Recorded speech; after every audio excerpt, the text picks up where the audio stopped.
I became, I think very quickly as well, suicidal. I'd wake up in the morning and be devastated that I woke up and not sort of know how I was going to get through the day, and feel like my whole day was just basically trying to fight my own head.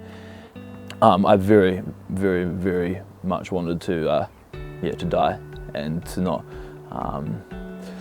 live anymore, because of the reality was that I felt like my life was going to be like that for the rest of my life. I didn't feel any sense of hope that things were going to get better, and I remember just sort of being dragged into my parents' room one night, and I'd say, oh yeah, I'm doing okay, not as great as I have been in the past, and they're like, yeah, we can sort of tell.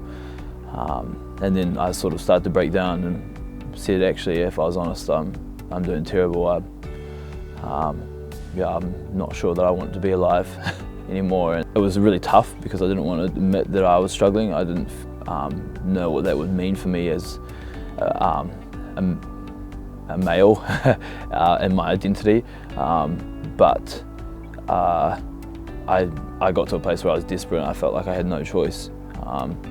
And as soon as I had the conversation, I felt like all of a sudden I had a little bit of a weight lifted off my shoulders in that sense, because now I could walk through it with other people, and it wasn't just my own battle, but it was a battle that others could sort of support me with and walk through it with me.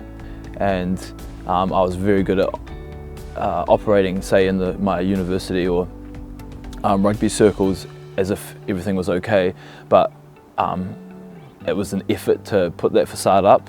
And so when I'd get home, that it would come down because I felt comfortable, I didn't feel as vulnerable. And so my family obviously were the ones that would notice the signs immediately.